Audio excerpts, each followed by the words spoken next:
শাহজালালকে আল্লাহ এত বড় একটা রাজত্ব দিলেন, এমন একটা রাজত্ব দিলেন যার ঢাল নাই, তলোয়ার নাই, সৈন্য নাই, সামন্ত নাই, বিরাট বড় প্রাসাদ তার আর নাই, সিংহাসন তাকে আল্লাহ দেন নাই। কিন্তু আজ 702 বছর পর্যন্ত আল্লাহর ওলি তিনি সমাহিত সিলেটের জমিনে মাটির নিচে ঘুমিয়ে আছেন। আজকে 700 বছর ধরে তার একটা দিনের জন্য জিয়ারত বন্ধ হয় নাই। কোটি কোটি কোটি কোটি মুসলমান, এমনকি অন্য ধর্মের মানুষও তার দরবারে বরগাহে হাজিরা দেয়। কি কথা কোন ঠিক কিনা? কোটি কোটি মুসলমান তার বরগাহে বসে বসে কাঁদে আর বলে, আল্লাহ তোমার ওলির কাছে আসছি, তোমার এই ওলির উসিলা আমার দোয়া কবুল করে নাও। আল্লাহ ফিরাই দিও না, ছেড়ে দিও না, আল্লাহ আল্লাহ মাহরুম করো না। আল্লাহর বান্দারা যখন ওনার উসিলা ধরে কাঁদে, আমার আল্লাহ পাক আল্লাহর ওলির কারণে আল্লাহর বান্দাদেরকে খালি ফিরাই না। কথা বলেন ঠিক কিনা? হুজুর আপনাকে একটা প্রশ্ন করি, যদি খালি ফিরাইতো তাহলে এত মানুষ এখনো পর্যন্ত যাইতো? কি কথা কর না কেন, যাইতো? যদি মাহরুম হয়ে আসতো, আল্লাহর কসম মানুষ ওনার বারগাহে বসে থাকতো না। মানুষের মাকাসাদ করে মঞ্জুর হয় বিধায়, আল্লাহ তাদের দোয়াকে কবুল করে বিধায় মানুষ এখনো তার দরবারে হাজির হয়। কথা কোন ঠিক কিনা? হুজুর গাউসে পাক মহিউদ্দিন আব্দুল কাদের জিলানী রাহমাতুল্লাহ আলাইহি, আল্লাহু আকবার, ইরাকের বাগদাদে কোটি কোটি মুসলমান এখনো যায়। আর ইরাকের ইতিহাসে কত বাদশা, কত সাম্রাজ্য, কত রাজত্ব, কত বাদশা, কত সাম্রাজ্য, কত রাজত্ব শেষ হয়ে গেল ইরাকের ইতিহাসে। ইরাকের বাগদাদের ইতিহাসে কত মানুষ শেষ হয়ে গেল, কিন্তু হযরতে গাউসে পাকের বরগাহে মানুষ বসে বসে এখনো কাঁদে, বলে আল্লাহ তোমার ওলির উসিলা আমার দোয়াকে মঞ্জুর করো। আরে মানুষকে আল্লাহ ওলির দরবার থেকে ফিরায় না বিধায় আল্লাহর ওলির বরগাহে বসে বসে আল্লাহর দরবারে কেঁদে কেঁদে মানুষ চোখের পানি ফেলে, আর আল্লাহ তাদের উসিলা তাদের দোয়াকে কবুল করে নেয়। ওলি আল্লাহ যেখানে, আমরাই সেখানে থাকবো। কথা বলেন ঠিক না? আল্লাহর ওলিরা আল্লাহর প্রতি 100% পিওর ইয়াকিন রাখতেন।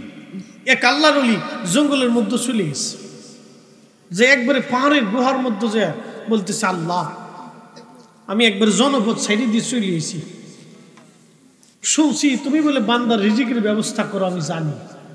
ও তার যখন মাংতে সবই গৈরি হিসাব, যারে খুশি তারে তুমি অবনতি রিজিক দেও, তুমি সব কিছুর মালিক। আমি গুহার মধ্যে চলে এসেছি, তুমি না খাওয়ানো পর্যন্ত আমি খাবো না। সুবহানাল্লাহ বলবেন। আল্লাহর ওলি জঙ্গলের মধ্যে যাইয়া বসে বসে প্রথম দিন ইবাদত করে কাটাইলেন। সারা দিন রাত 24 ঘন্টা ইবাদত। আল্লাহ তুমি না খাওয়াইলে আমি খাবো না। ইবাদত করে কাটাইলেন প্রথম রাত। আল্লাহ বলেন, দেখি কত সময় তুমি না খেয়ে থাকতে পারো, আমি একটু পরীক্ষা করব। দেখি তুমি তো কইলা আমি না খাইলে তুমি খাবা না, তাহলে তোমার একটু পরীক্ষা করা যাক। যেহেতু তুমি আমার পরীক্ষায় ফেলাইলা, আমি তোমার একটু পরীক্ষায় ফেলাই। প্রথম দিন গেল, আল্লাহ খাবার দিলেন না। দ্বিতীয় দিন ওইভাবে চলে গেল, আল্লাহ খাবার দিলেন না। তৃতীয় দিন ওইভাবে পার হয়েছে, আল্লাহ খাবার দেয় না। চতুর্থ দিন তিনি ওইভাবে শুয়ে আছেন ক্লান্ত, 3 দিন না খাওয়া। এখন আর বসতে পারে না, শুয়ে শুয়ে আল্লাহ জিকির করতেছে। এমন সময় ওই জঙ্গলের পাশ দিয়ে একটা কাফেলা যাইতেছিল। কাফেলা যাওয়ার সময় বিরাট বড় তুফান আসছে। ঝড় তুফানের মধ্যে এরা চিন্তা করলো, আমরা কোথায় যে এখন এই ঝড় তুফান থেকে পালাবো।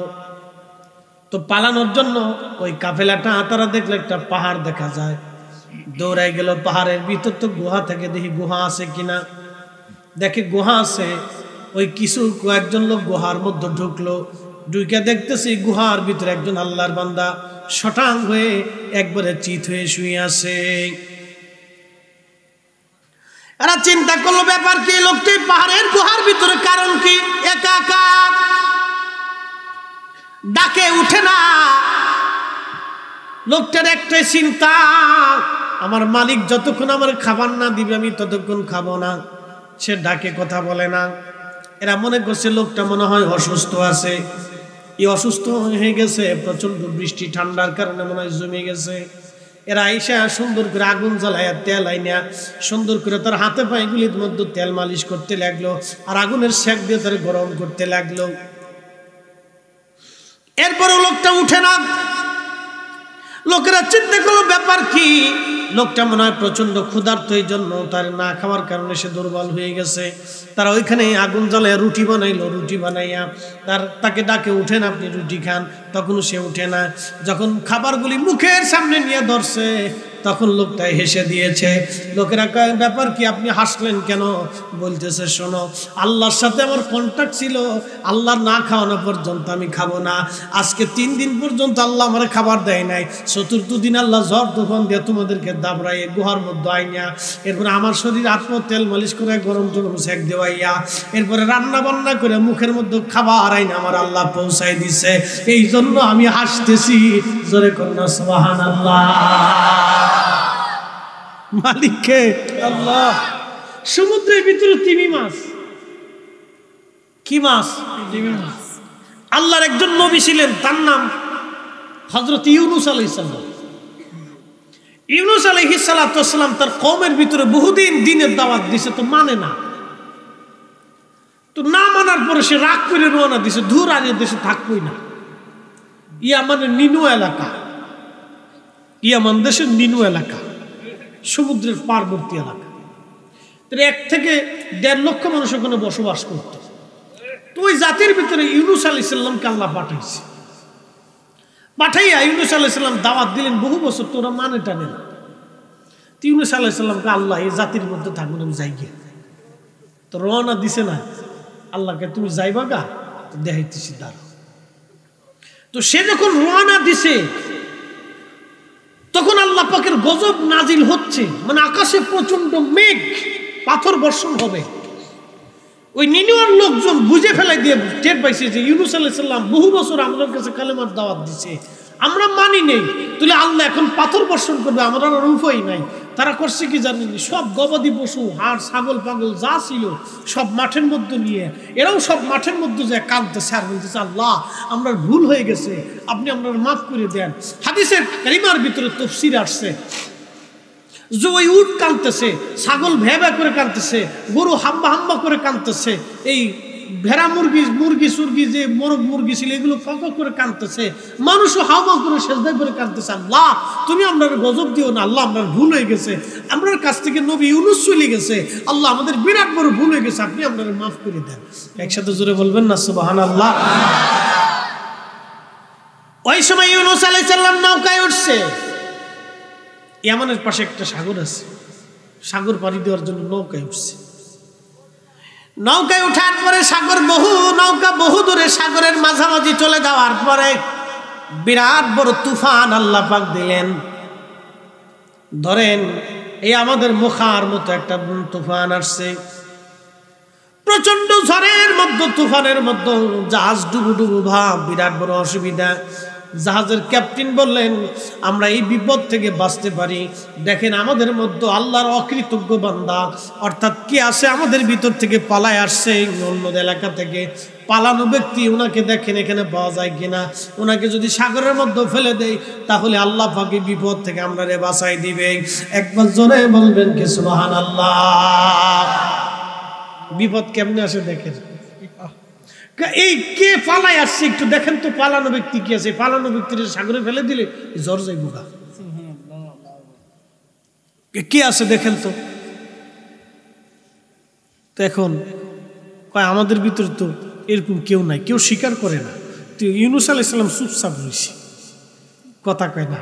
ইউনূস আলাইহিস সালাম হলো তিনি চলে আসছিলেন, মানে তিনি আল্লাহর সাথে রাগ করছে, আল্লাহ আমি থাকতাম না, আল্লাহ কিন্তু হুকুম দেয় নাই যে তুমি চলে যাও। হুকুম না দেওয়ার কারণে আল্লাহ রাগ করছে যে ইউনূস আমি তোমার হুকুম দিলাম না, তুমি চলে রওনা দিলে এই জাতি থেকে। ইউনূস আলাইহিস সালাম যখন চলে আসতেছিল তখন ওই জাতি সবার মন আল্লাহ পরিবর্তন করে দিছে, পরিবর্তন করে দেওয়ার পরে এরা সেজদায় পড়ে কাঁদতেছে আর বলছে, আল্লাহ ভুল হয়ে গেছে, আল্লাহ মাফ করে দেন। আল্লাহ সাথে সাথে তাদের উপর থেকে গজব সরাই দিলেন। কিন্তু এবার আল্লাহ পাক ইউনূস আলাইহিস সালামের উপর খেপলেন যে আমি না বলার আগে তুমি রওনা দিলে চলে গেলে, আজকে তোমার দেখাইতেছি মজা, দাঁড়াও। সুবহানাল্লাহ, তুমি পালাইবা, মজা দেখাইতেছি, দাঁড়াও, তোমার কোন জেলখানার ভিতরে ঢুকাই দেখবা খালে। হযরত ইউনূস আলাইহিস সালাম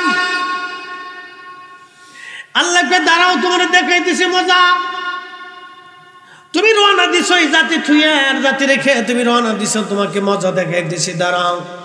ইউনূস আলাইহিস সালাতু ওয়াস সালাম যখন রওনা করলেন, রওনা করার পরে আমার আল্লাহ রাব্বুল আলামিন ঝড় তুফান দিয়ে দিলেন। জাহাজের ক্যাপ্টেন বলল যে পালায় আসছে দেখো কে, একে আমরা জাহাজ থেকে ফেলে দিব। বলল কিভাবে আমরা তার মিলাইব? লটারি করো দেখি, লটারির মধ্যে কার নাম আসে। কেউ তো স্বীকার করে না। তখন লটারি করা হলো। প্রথম লটারিতে হযরত ইউনূস আলাইহিস সালাতু ওয়াস সালামের নাম এসে গেল। সুবহানাল্লাহ, জোরে কোন। লোকেরা তো হযরত ইউনূস আলাইহিস সালামকে চিনে। এখন সে চিন্তা করে লোকটা তো খুব ভালো মানুষ, কালেমা না পড়লেও তো, নবীরা তো খুব সৎ। কি কথা বলেন, ঠিক কিনা? নবীরা সৎ। এরে সমুদ্রের মধ্যে ফেলে দেবো, এটা কেমন হয়? আচ্ছা, লটারি আবার টান দিছে, লটারি আবার টান দিছে। ওই টানেও হযরত ইউনূস আলাইহিস সালামের নাম আবার আসছে। ইউনূস আলাইহিস সালাম বললেন না, তাহলে আর আমি জাহাজে থাকবো না, যেহেতু বারবার আমার নাম আসছে, আমি এখন জাহাজের থেকে নিজেই ঝাঁপ দেই। ইউনূস আলাইহিস সালাম ঝাঁপ দিতে গেলেন, এমন সময় লোকেরা কয় দাঁড়ান আর একটু, আর একবার লটারি টান দিয়ে দেখি কার নাম আসে। 3 বার লটারি টান দেওয়ার পরে হযরত ইউনূস আলাইহিস সালামের নাম 3 বার এসে গেল। একবার জোরে বলবেন কি মারহাবা। ওইদিকে সমুদ্রের ভিতরে একটা বড় মাছ আছিল। আল্লাহকে রেডি থাক। সুবহানাল্লাহ কোন। খেলা কার? আল্লাহ। কি ঘুমাইছিনি আপনাদের? একসাথে জোরে বলেন তো আল্লাহু আকবার। খেলা কার? আল্লাহ। মাছের কই তুই রেডি থাকিস, ইউনূসকে পালানোর লগে লগে ঘপ করে খেয়ে ফেলাবি, আর কোন খাবি কিন্তু ওর শরীরের জন্য আসর না লাগে। আল্লাহ কি হিকমত আল্লাহ দেয়, আসর দিবি না কিন্তু খাবি, কিন্তু ব্যথা দিবি না। হাড্ডি যাতে না ভাঙে, চামড়া যাতে না ছিঁড়ে যায়, রক্ত টক্ত যাতে না বেরোয়, সাবধান কিন্তু। দূর আরো জোরে। আপনাদের জেলার নাম কি? যে জেলায় বেশি মৌলবি পাওয়া যায়, যেই বাজারে মৌলবি পাওয়া যায়, এই বাজারের নাম মৌলবি বাজার। আচ্ছা, নাম খুব কড়া নাম, একবারে মারাত্মক নাম। এই মৌলবি বাজারে একজন আল্লাহর ওলি ঘুমিয়েছেন, তিনি শাহ মুস্তাফা রহমতুল্লাহ। তিনি আল্লাহর রসুলের বংশধর ইমাম হুসাইন রাদিয়াল্লাহু আনহু আওলাদ। কি কথা বলেন, ঠিক কিনা? উনি যখন আসতেন তখন বাঘের পিঠে সওয়ার হয়ে আসতেন। একসাথে জোরে বলবেন আল্লাহু আকবার। কিসের পিঠে? বাঘকে আমরা মামু যে কয়, বাঘ মামা, বাঘ মামা। বাঘ তো মামু না, দেখেন বাঘের মামা বানাই ফেলেছে, মামার সাথে বাঘিনের দুশ্মনী লাগাই দিচ্ছে। দেখেন, বাঘ কিন্তু মামা না। আর বাঘে যদি আপনারা সুন্দরবনে পায়, তারা খাতির টাতির করবেন না, কিন্তু করবেন না যে বাইক না, তুমি যেহেতু আইসো তাহলে রান্না বান্না করে খাওয়াই দিই না, এই সুযোগ নাই কিন্তু। আমারে আপনারা বাঘে খাতির করে না, কিন্তু শাহ মুস্তাফাকে বাঘে খাতির করলো। কারণ কি? আল্লাহ ডাক দিছে, বাঘ আমার ওলিরা পিঠে করে নিয়ে ঘুরবি, সাবধান, আসর দিবি না, কামড় দিবি না, গায়ে হাত দিবি না। একবার জোরে বলবেন কি মারহাবা। ফয়সালা আমার না আমার আল্লাহর। আল্লাহ পাক কোরআনে বললেন, আল্লাযীনা আমানু ওয়া কানু ইয়াত্তাকুনা লাহুমুল বুশরা ফিল হায়াতিদ দুনিয়া ওয়া ফিল আখিরাহ। الذين آمنوا وكانوا يتقون।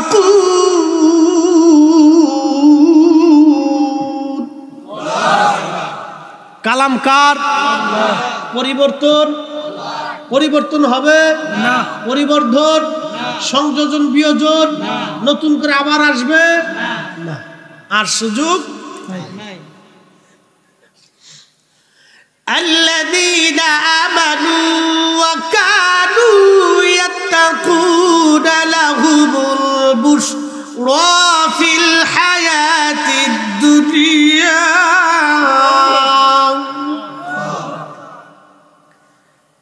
ঈমান এনেছে, ঈমান তো খারিজি, রাফিজি, শিয়া, মুতাজিলা, জবরিয়া, মুজাসসিমা, এরপরে নাসিবীদের মতো ঈমান আনলে হবে না।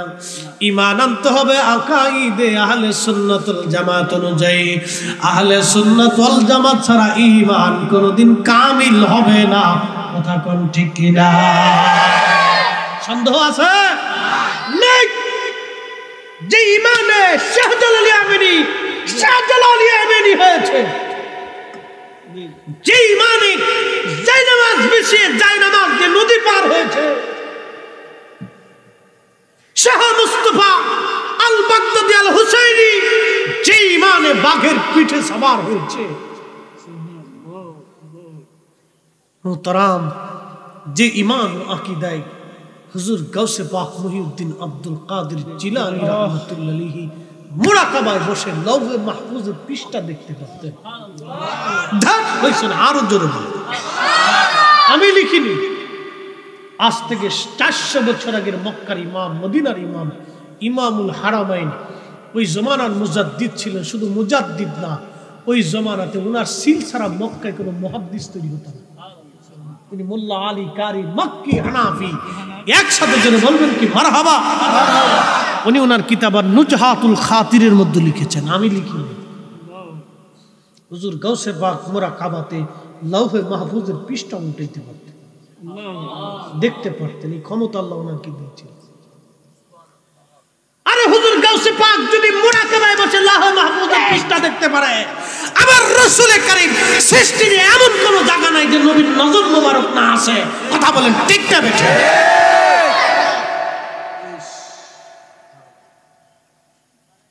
ইয়াকিন রাখতে হবে। আকাইদে আহলে সুন্নাত ওয়াল জামাত এটা এমন এক ঈমান যে ঈমানের বাইরে গেলে আপনি 1000 বছর ইবাদত করবেন, কামিল হতে পারবেন না। ইবাদত করতে পারেন, নামাজ করতে পারেন, যাকাত দিতে পারেন, কিন্তু কামালিয়াত হবে না। ওলি হতে হলে আহলে সুন্নাত ওয়াল জামাতে আসতে হবে। আল্লাহর মকবুল হতে হলে আহলে সুন্নাত ওয়াল জামাতের আকীদার ভিতর আসতে হবে। এর বাইরে গেলে হবে না। আপনি নামাজ পড়তে পারেন, রোজা করতে পারেন, জিকির করতে পারেন, ফিকির করতে পারেন, ইবাদত করতে পারেন, হজ করতে পারেন, কিন্তু হুজুর গাউসে পাক ওলি হয়েছিলেন এই আকীদায়। খাজা মাইনুদ্দিন চিশত আজমেরি সেঞ্চুরি আনা সাগরের সমস্ত পানিগুলি একটা লোডার ভিতরে নিয়ে এসেছিলেন। হুজুর গাউসে পাক হযরত খাজা মাইনুদ্দিন চিশত আজমেরি সেঞ্চুরি সে আনা সাগরে এখনো আছে, সেই লুটা এখনো আছে। একটা লুটার ভিতরে যদি সমস্ত পানি এনে একটা লুটার ভিতরে যদি ভরে দেখাই দিতে পারে, ওনাদের যদি এই কারামত থেকে থাকে, আল্লাহ প্রদত্ত নিয়ামত ওনাদের হাতে থাকে, হুজুর রাহমাতুল লিল আলামিন সাইয়্যিদুল মুরসালিন সারা পৃথিবী ওনার হাতের তালুর ভিতরে থাকবে, এটাই স্বাভাবিক। কথা বলেন ঠিক না বেঠিক?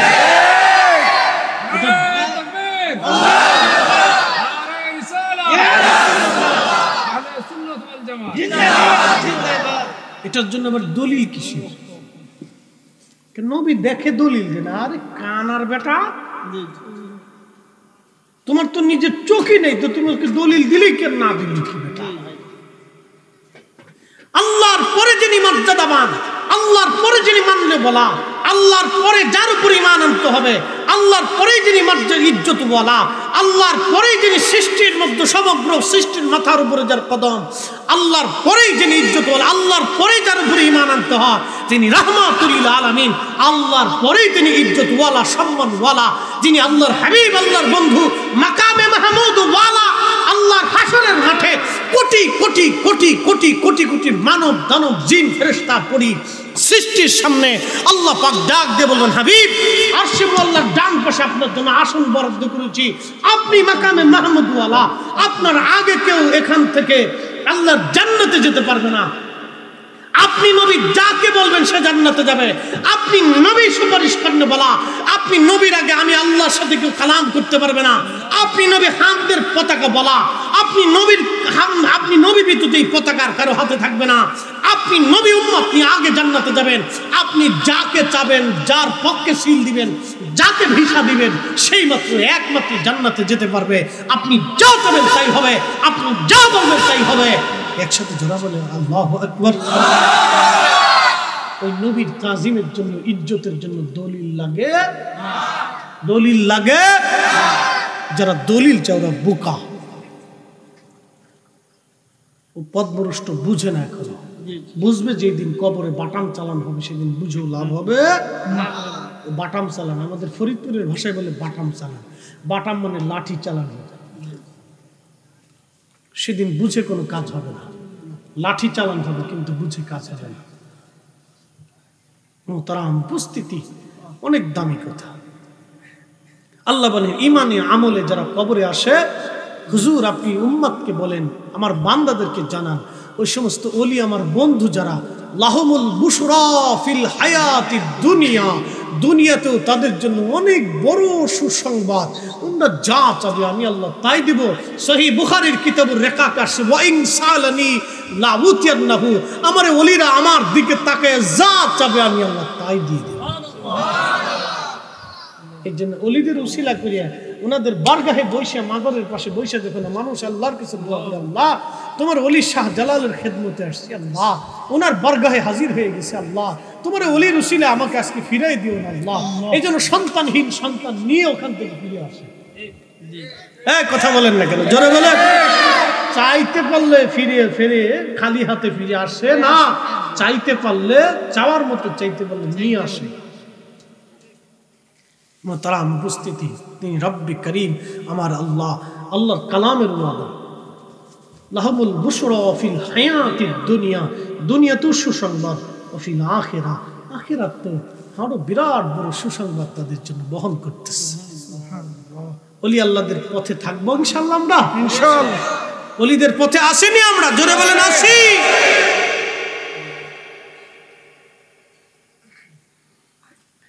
প্রিয় মুসলমান, হযরত ইউনূস আলাইহিস সালামকে আল্লাহ বললেন দাঁড়াও দেখাইতেছি তোমারে মজা, তুমি ফলাইতেছো দাঁড়াও। হযরত ইউনূস আলাইহিস সালাতু ওয়াস সালাম, এবার সবাই বলল হুজুর আপনি আর লাফ দিয়েন না, ঝাঁপ দিয়েন না সাগরের মধ্যে, আবার লটারি টান দিব দেখি কার নাম আসে। তিনবারের মাথায় যখন লটারি টান দেওয়া হলো, খোদার পয়গম্বর হযরতে ইউনূস আলাইহিস সালামের নাম এসে গেল। এবার সবাই মিলে ইউনূস আলাইহিস সালামকে সাগরের মধ্যে ফেলাই দিল। আল্লাহ বলেন মাছ তুই কিন্তু রেডি থাক, আমার ইউনূসকে যখন সাগরের মধ্যে ফেলে দেওয়া হবে তুই গিলে ফেলবি, সাবধান আসর যেন না লাগে, কেটে ফেটে যেতে না যায়, ব্যথা যেতে না পায় আমার ইউনূস। দেখেন আল্লাহ কত বড় মায়া, ভালোবাসাও আছে, আমার সন্তানকে যেমন বাবা মা আদর করে আবার শাসনও করে, কি কথা কর না কেন? শাসনের সময় মা যখন সন্তানকে পিটে তখন মার ওই পিটনের প্রত্যেকটা আঘাত কিন্তু মার কলিজায় লাগে, কি কথা কর না, না বুঝেন না? সন্তানকে যখন মা মারে, মারার সময় কিন্তু প্রত্যেকটা আঘাত মার কলিজায় লাগে, এটা সত্য। মারার সময় মা কিন্তু ব্যথা পায়, কিন্তু তারপরেও মারতে হয়, শাসন না করলেও ভালো হবে না, ভবিষ্যৎ নষ্ট হবে। বাবা যখন সন্তানকে আঘাত করে তখন বাবার হৃদয়ের ভিতরে আঘাতগুলো লাগে, বাবার অন্তরে ব্যথা লাগে, কিন্তু তারপরেও বাবা জানে না মারলে ভবিষ্যৎ নষ্ট হবে। আল্লাহ পাকের কত বড় দয়া যে আমার ইউনূসের যাতে ব্যথা না পায় রে মাছ, ছিঁড়ে ফেটে না যায়, তুই খাবি কিন্তু ব্যথা দিস নি। আল্লাহু আকবার, জোরে বলবেন। তিনি সেই রহমান, তিনি সেই রহিম। আল্লাহরও অনেক বড় মায়া লাগে, মানব জাতির প্রতি আল্লাহর খুব মায়া, খুব মায়া লাগে, আল্লাহর অনেক বড্ড ভালোবাসে। দেখেন সৃষ্টির মধ্যে যত প্রাণী আছে, একটা কুকুর ও অল টাইম 24 ঘন্টা 1 সেকেন্ডও কিন্তু জিকির বন্ধ হয় না, আপনি জানেন না? হাদিসে নববীর মধ্যে আসছে যখন ও জিকির বন্ধ করে দিবে তখনই তার রূহটাকে আল্লাহ নিয়ে চলে যাবে। এই গাছ 1 সেকেন্ডের জন্য জিকির বন্ধ করে না, যখন জিকির বন্ধ হবে তখনই তার মৃত্যু আসবে। কিন্তু আপনি জিকির করেন না, তারপর আল্লাহ আপনার জন্য প্রত্যেক দিন হরেক রকমের খাবার আপনার সামনে নিয়ে আসে। ফজর পড়েন নাই, আসর পড়েন নাই, মাগরিব পড়েন নাই, এশা পড়েন নাই, কোনো তো পড়েন নাই, তারপর আল্লাহ রাতের বেলা ঘুমানোর আগে আপনার জন্য ভালো খাবার সামনে দিয়ে খাওয়ায় ঘুম পড়ায় রাখতেছে। আল্লাহু আকবার, একসাথে জোরে বলবেন আল্লাহু আকবার।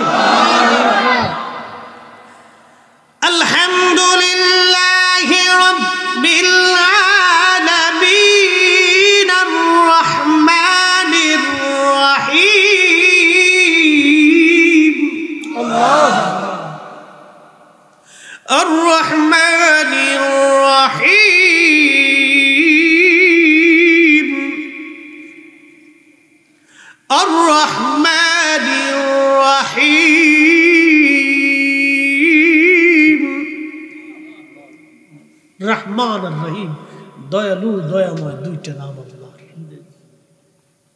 এই দুইটা নামের জন্য আল্লাহ আপনার খাবার সামনে খাবার দিয়ে দেয়। এত অপরাধ করার পরেও আল্লাহ দুইটা নামের কারণে আপনার জন্য খাবার রেডি করে রাখছে। বাড়ি যায় করে সুবহানাল্লাহ একটু জোরে।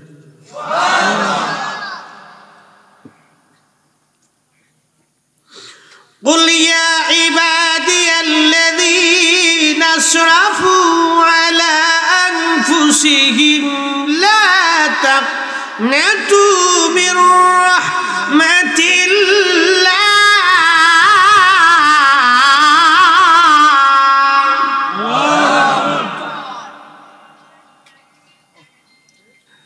আল্লাহ বলেন হুজুর আপনি বলেন,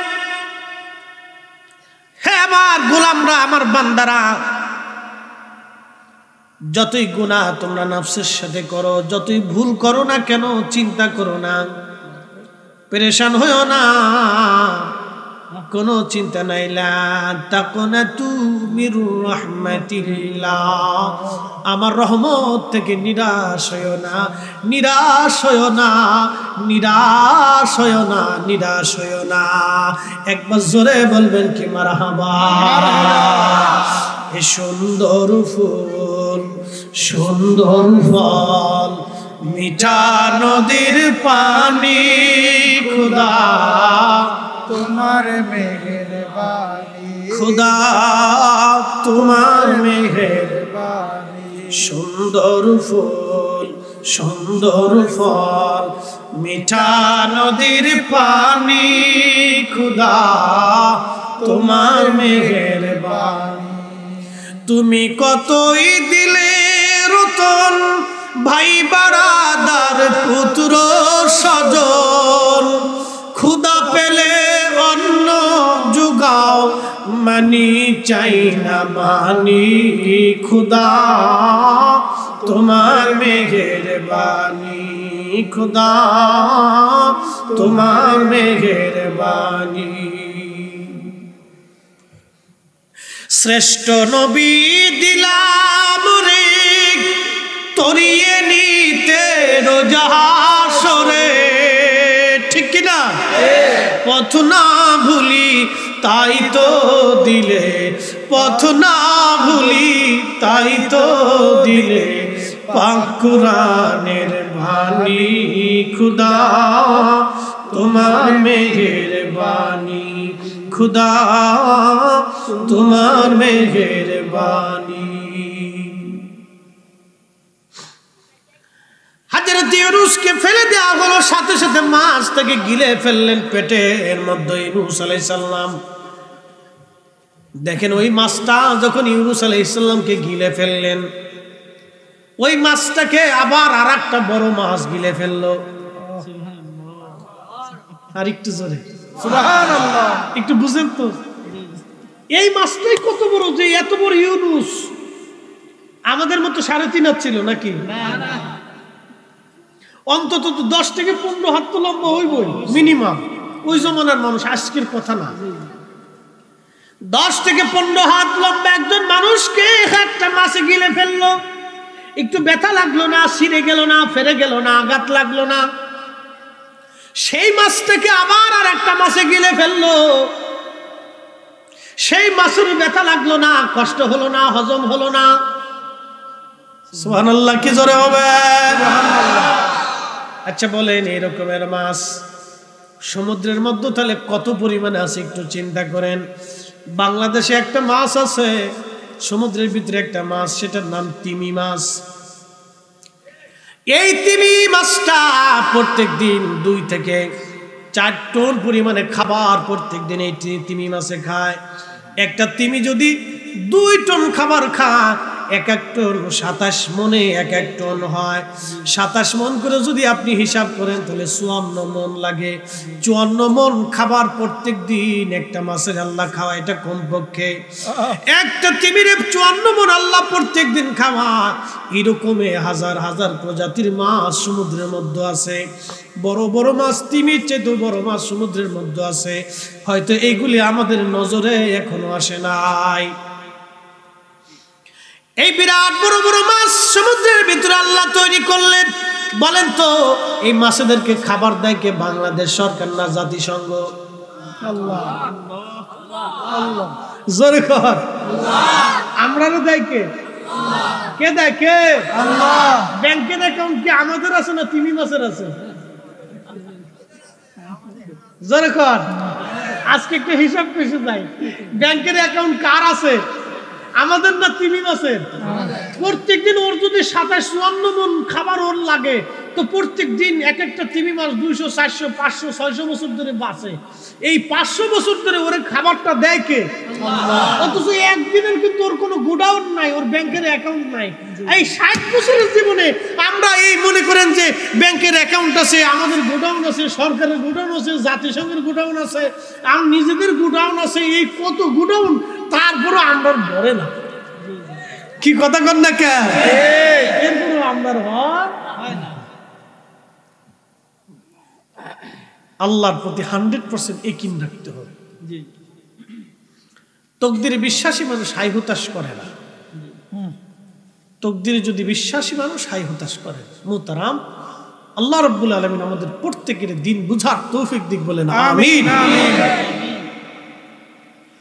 হযরতে নূহ আলাইহিস হযরতে ইউনূস আলাইহিস সালামকে মাছের পেটে, ইউনূস নবী মাছের পেটের মধ্যে যাইয়া সেজদার মধ্যে পড়ে গেলেন।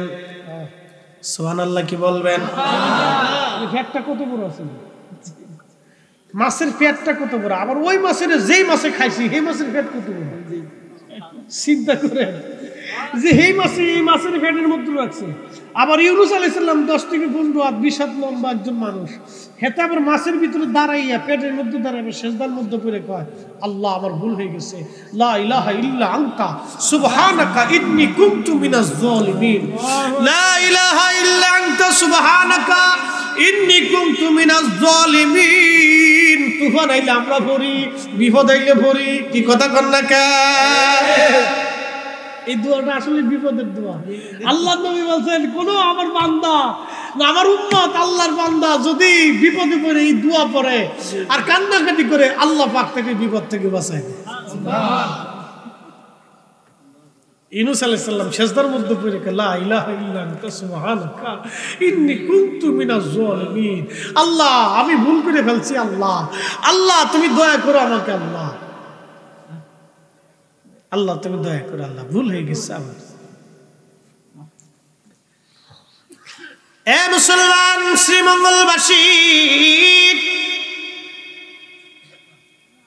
কত বড় মাছ হযরত ইউনূস আলাইহিস সালামকে মাছের পেটের মধ্যে নিয়ে গেল। আল্লাহ পাক বলেন, মাছ হজম করবি না, সাবধান, আমার ইউনূস রে ব্যথা দিবি না, কষ্ট দিবি না।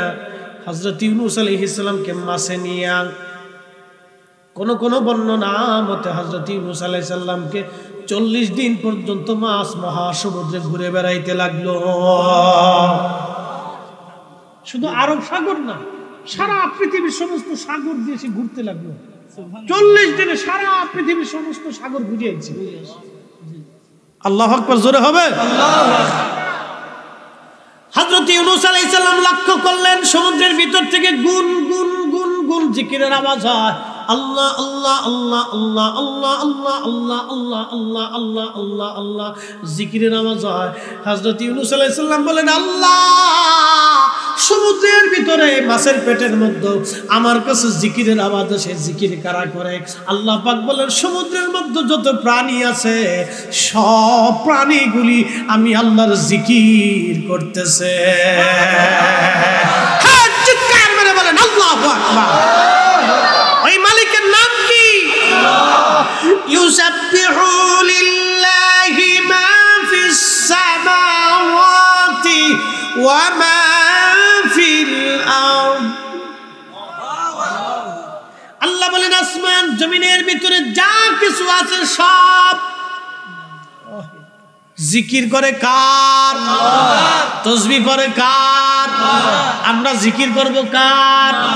এই যে আমরা জিকির করলেও একদল আছে বেদাতের হুকুম দেয়, বেদাত। ওরে কপাল পর কপালে ঠাডা পড়ছে। কি কথা বল না কেন? ও আজাজিলের খালাতো ভাই। ঠিক। দোয়া কার জিকির? দোয়াতে কই আমরা কি দোয়াই কই যে শাহজালাল রহমতুল্লাহ আপনি আমার মাছ দেন, গাছ দেন, বাড়ি দেন, টাকা দেন, পয়সা দেন, তা কই না? তো কার কাছে কই? আল্লাহ। তো দোয়াটা কার? কার কাছে বলি? তাহলে জিকির কার? তো এই জিকির থেকে যারা আমরা বন্ধ করবার চাই, বোঝা যায় ও আজাদিলের খালাতো ভাই। আস্তে ঠিক করলেন কে? জোরে কর। ও আজাদিলের খালাতো ভাই। এতে কোনো সন্দেহ নাই নাই। আমার দেশে বহু দাড়িওয়ালা টুপিওয়ালা এরকম এসে গেছে, শাইকিন মেডিন শাইকিন মাদানি মদিনার থেকে পড়ে এসে, আসলে কিচ্ছু না, সব বাউতা বাট পরে আজম দালালে শয়তান। কষ্ট হইতেছে আপনাদের? জিকির হবে কার? মাছ সমুদ্রের ভিতরে ইউনূস আলাইহিস সালাম মাছের পেটের মধ্যে, আল্লাহ এত জিকির হচ্ছে, তো চারপাশ দিয়ে জিকির চলতেছে। আল্লাহু আকবার। কোরআন শরীফ আল্লাহ রাখে দিবস করলেন, আলাম তারা আন্নাল্লাহা ইয়াসজুদু লাহু মান ফিস সামাওয়াতি ওয়া মান ফিল আরদ। ও নবী আপনি কি দেখেন না? সুবহানাল্লাহ কোন নবী বলে দেখে না? ওরে কানা কুতা সব দেখে। আলাম তারা আপনি কি দেখেন না? আন্নাল্লাহা ইয়াসজুদু লাহু মান ফিস সামাওয়াতি ওয়া মান ফিল আরদ। সাত আসমান সাত জমিন, সাত আসমান সাত জমিন, সাত আসমান সাত জমিনের ভিতরে যা কিছু আছে সব আমি আল্লাহরে সিজদা দেই। সুবহানাল্লাহ। ইউনূস আলাইহিস সালাম তার বাস্তব সাক্ষী, মাছের পেটের মধ্যে পড়ে আল্লাহ জিকির চলতেছে, তো কারা জিকির করে? আল্লাহকে মাছেরা করে, সমুদ্রের ভিতরে যত প্রাণী আছে সব আমি আল্লাহ জিকির করতেছি। সুবহানাল্লাহ। ইউনূস আলাইহিস সালাম সিজদায় পড়ে আল্লাহ জিকির শুনে লা ইলাহা ইল্লাল্লাহ আনতা সুবহানাকা আল্লাহ ভুলে গেছে। মাছের পেটে ইউনূস আলাইহিস সালাম জিকির করে, এই জিকিরের আওয়াজটা আরশে মোল্লায় চলে গেছে। আল্লাহু না, তাফসীরের ভিতরে হাদিসে নববীতে এই জিকিরের আওয়াজটা আরশে মোল্লায় চলে যাওয়ার পরে তা আরশের পাশে যে ফেরেশতারা তাসবিহ পড়ে এরা কয় আল্লাহ এই জিকিরের আওয়াজ তো ইউনূস আলাইহিস সালামের আওয়াজ মনে হচ্ছে। সুবহানাল্লাহ। খেতে দিয়ে যে লা ইলাহা ইল্লাল্লাহ আনতা সুবহানাকা ইন্নী কুনতু মিনাজ জালিমিন এটা পড়তেছে, এই আওয়াজ চলে গেছে আরশে মোল্লায়। হ্যাঁ দূর হয়েছে না, আরো জোরে সুবহানাল্লাহ। ইউনূস আলাইহিস সালামের দোয়া যদি আরশে মোল্লায় যায়, আমার নবীর দোয়া আরশে মোল্লায় গেছে না, নাকি কর? তার মানে বোঝা গেল আল্লাহ রসুলের পক্ষে, ইজ্জতের পক্ষে লক্ষ লক্ষ কোটি কোটি দলিল আছে, কোটি কোটি দলিল আছে। আসলে আমার দেশের অনেকে দলিল বুঝে না, বিয়াক্কেল।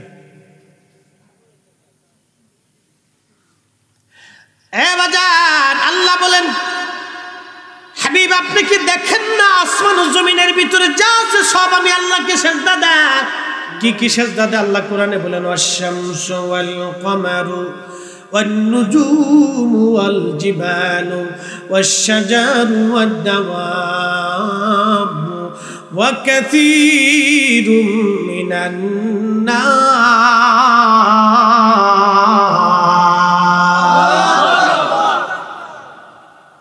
আচ্ছা আজকে কি আমি কোরআনের বাহিরে কোনো কথা কইছি? না। ওরা কালকে কবে না, অনেকে আবার কবে যে হ্যাঁ তফসির টফসির পারে। চিন্তা করে কি জ্বালার জ্বালা, হ্যাঁ তফসির টফসির পারে না, খালি আইসে এই খালি কিচ্ছে কই চলে যায়। আল্লাহ বলেন সূর্য আমি আল্লাহকে সিজদা দেই, নক্ষত্র আমি আল্লাহকে সিজদা দেই, চাঁদ আমি আল্লাহকে সিজদা দেই। আল্লাহ পাক বলেন পাহাড় আমি আল্লাহকে সিজদা দেই, গাছ আমি আল্লাহকে সিজদা দেই, যত প্রাণী আছে, যত প্রাণী আছে সব আমি আল্লাহকে সিজদা দেই। তার মানে সমুদ্রের মাছও সিজদা দেয় কাকে?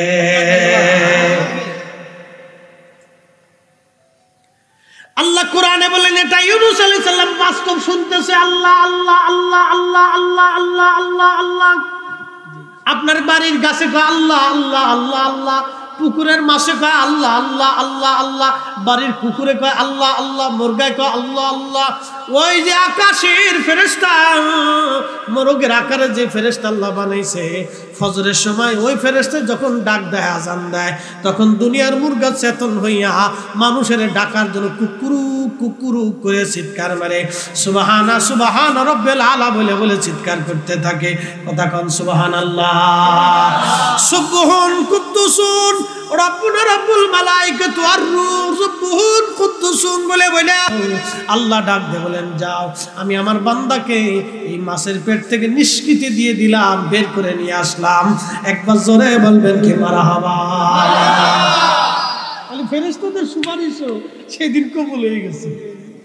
ফেরেশতারা কে আল্লাহ, এই লোকটা, এই তোমার এই পয়গম্বর, সে সুখে থেকে অবস্থায় তোমার ডাকছিল, আজকে বিপদে বুঝিয়া মাছের পেটের মধ্যে সেজদার মধ্যে পড়ে তোমার ডাকতেছে, আল্লাহ তোমার ভুলে নাই।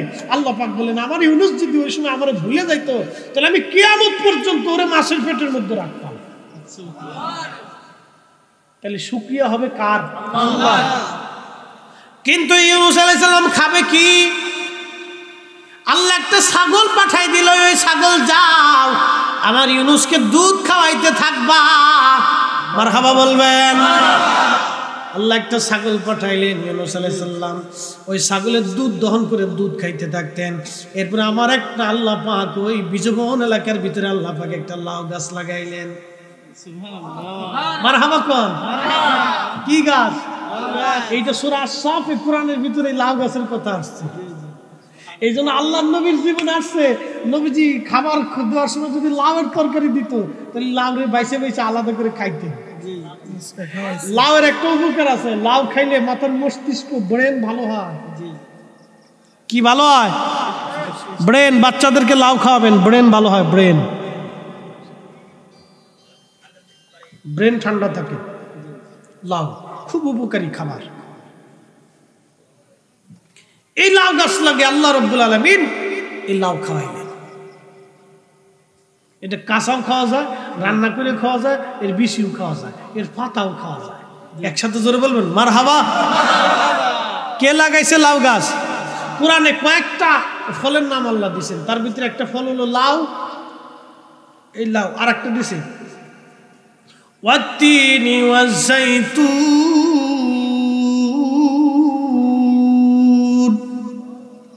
একটা তিন ফল আর একটা জৈতুন ফল।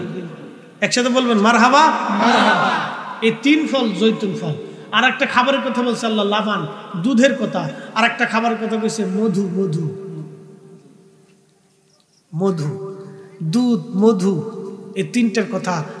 এরপরে আপনার তিন ফল, জৈতুন, লাউ, এগুলির কথা কোরআনে আসছে। এই জন্য এগুলি ভালো খাবার, এগুলি খাবেন। দামি খাবার কেন? ঘুষ খাওয়ার দরকার কি কথা কর দেখেন। আল্লাহ হালালটা দিচ্ছে, ওটার দরকারটা কি? তারপরে ওইটা খাইবেন। আচ্ছা বলেন, খাওয়ার পর বুঝি কবরে যাইতো না নাকি? অমর হয়ে থাকবে সুযোগ। এই জন্য আল্লাহ কোরআনে বলছেন, قل إن الموت الذي تفرون منه فإنه ملاقيكم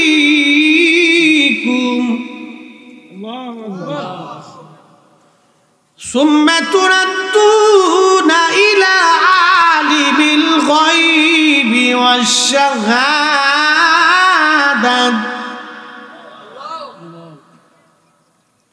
কুল হুজুর বললেন, হাবিব উম্মতকে বলে দেন, ইন্নাল মাউতাল্লাযী তাফিররুনা মিনহু ফাইন্নাহু মুলাকীকুম।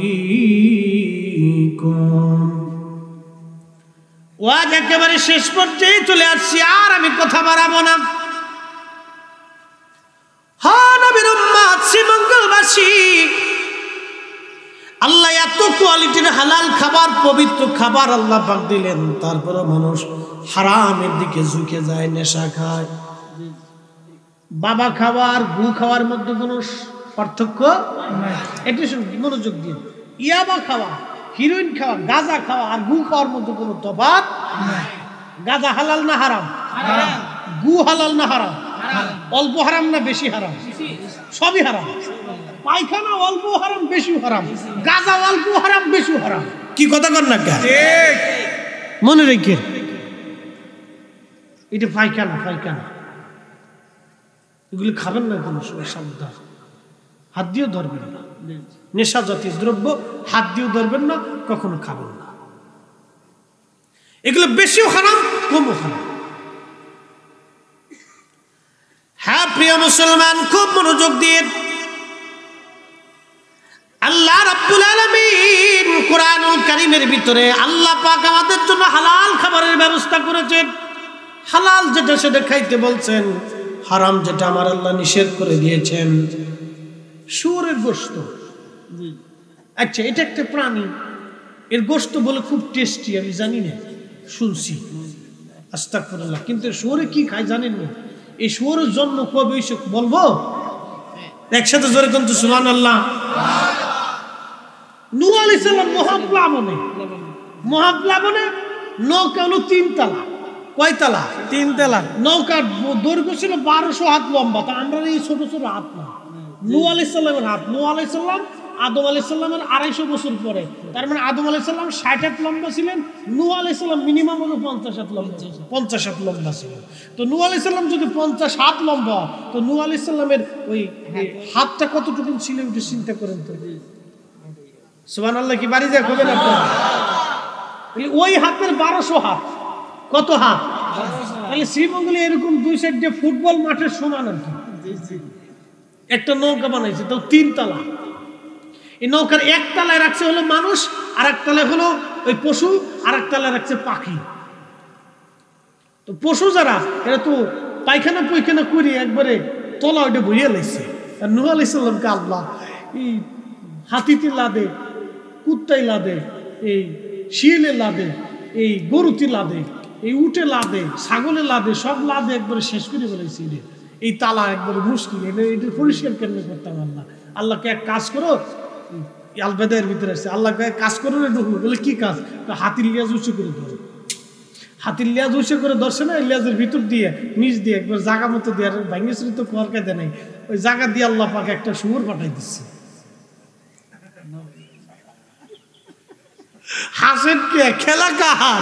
আল্লাহ। শুয়োর আল্লাহ পাঠাইছে, শুয়োর পাঠাই তো ময়লা খাওয়া শুরু করছে। এই জন্য আল্লাহ কত গরু খা, খাসি খা, হরিণ খা, ভেড়া খা, দুম্বা খা, কিন্তু শুয়োর খাইস না। কি কথা কর না কে? কি কথা খারাপ কইছি? আল্লাহ পাকে দেখেন, আল্লাহ পবিত্র জিনিস মানুষের খাওয়ায়, তারপরও মানুষ ঘুষ না, নাফাক নাপাক খায়। কি কথা কর না কে? এরপর পাবা খায়, গাঁজা খায়। নাম দিছে আরেক দল, নাম দিছে সিদ্ধি। নামাজ কালাম পড়ে না, কিছু পড়ে না, ওর মোজ দাড়ি কোনটা চিনা যায় না। কি কথা কর না কে? দাড়ি কোনটা মোজ কোনটা বোঝা যায় না। কাটালের সময় কায়দা মতো সুন্দর করে আটা যদি খালি মাখায় দেওয়া যায় তো খায় বার কদ্দুর মানুষ। এই শয়তান গুলো নামাজ পড়া লাগে না, জানেননি? হ্যাঁ, নামাজের বিরোধিতা করে, আবার মাঝে মধ্যে ইন্টারনেটও সারে, না নামাজ টামাজ বলে ধর্মে কিছু নাই। ও খালি পীরের যাইয়া ওখানে যেটা সাধু আছে, নাম দিছে সাধু নাকি, আবার কি নাম দিছে, আবার পীরেরও নাম আছে পীর।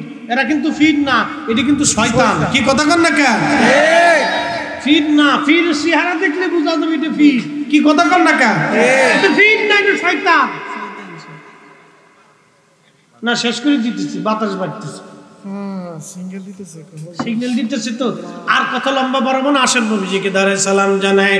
ইয়া নবী সালাম আলাইকা, ইয়া রাসূল সালাম